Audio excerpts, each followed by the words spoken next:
There's a VC that says Solana is like iOS and Ethereum is like Android. I'm going to heavily disagree with that. I don't think that's the case at all. As much as people love Solana, and I know there's a lot of people that love Solana, and I have nothing against them, but you know, if you look at their history, they act way more like Android than Ethereum. They had plenty of outages, a lot more than any other chain, right? And they keep trying to make improvements and so forth, right? Kind of like Android, trying to catch up. Now, Ethereum has its own problems, obviously, but Ethereum is the big daddy, is kind of started it all, kind of like iOS, who's kind of started the smartphone craze. So I would say it's the reverse, that Solana is more like Android, and there's nothing wrong with that. I'm an Android user. I like Android.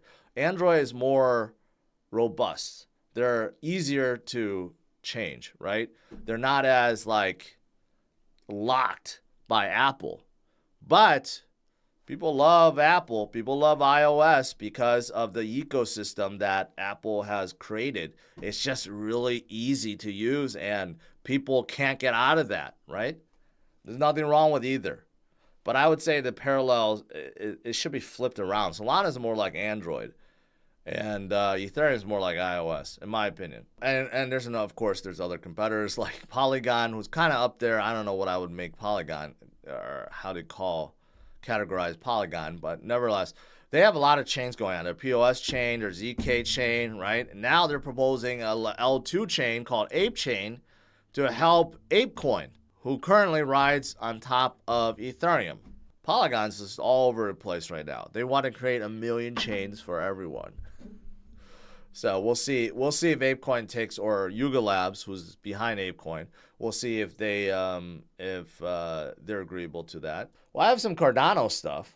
I know a lot of you guys love Cardano. Charles Hoskinson's Cardano remains king of development. Okay, so one of the things that we pay attention to, or we should pay attention to, outside of price, which is very hard to do because everyone just looks at a price as the ultimate signal of if something's doing good or not. And in some cases it is, but other times we had to step back and realize, well, these projects are still developing right now, like Cardano. When Cardano, right? People have forgotten about that phrase because they just keep on developing and they're never finished. Right now, they're still not finished. Their development is skyrocketing. They're number one in terms of development. And then you got Polkadot, Kusama, Hedera. You got Smart Vega Protocol, Chainlink, Status, ICP, Cosmos, and Ethereum rounding out the top 10. So Cardano still going, still incomplete, not finished, but that's okay. What do you do in a bear market if you're a project and you're not Bitcoin? You build. You build and you build and you build and you wait for the bull run to come, right? And all of these on here, I would argue, yeah, that's what they're doing too. I don't know who Vega Protocol is, so that's the only thing that stands out to me.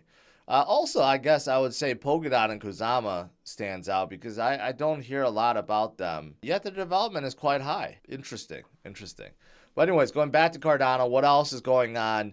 The number of stakers keeps on going up. It kind of makes sense because what are people going to do with the ADA? If they're not going to sell it, they're going to stake it. So look at that bump from July going into September. You can see the number of staked ADA has skyrocketed and continues to go up. People that love Charles and people that love Cardano will love them forever, basically. They're not going to sell. So it's a good way to hodl, just to stake it and earn, some staking rewards. I believe for Cardano is around 5% or 4%. No, it's like 4%.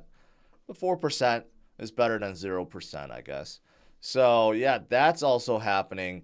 And lastly, for you guys that are in the AI space, Sophiaverse, which is from Singularity.net, who happen to be at Cypherpunk. Yeah, they're partnering up with Decentraland. Not a whole lot of people talk about Decentraland anymore. Not a lot of people hanging out in there. But they're creating this new research center. Basically, you can see development of Sophia the robot. You could also interact with her, and there's other things that they're working on. So that's kind of cool. But right now, no one really cares about metaverses other than Zuckerberg continues to develop new Oculus glasses for the metaverse. So besides him, not a whole lot of people care. But when the bull market comes, when everything gets hot again, people will care. Ripple loses its CFO. That's not good at all. Resigned after memorable times. I don't even know who Ripple's CFO is. Christina Campbell left for a similar role at Maven Clinic, a virtual healthcare provider. Maybe she had enough of battling, Gary Gensler or whatever. I don't know. I don't know if that's a good thing or bad thing, but normally speaking, when a C-title person leaves unexpectedly, it's not good. Not good. Although, if you look at Tesla, they lost like 2 CFOs already within the last 10 years. So, all hell could bullishly break loose for XRP as pro-Ripple attorney sees 18% chance of SEC settlement.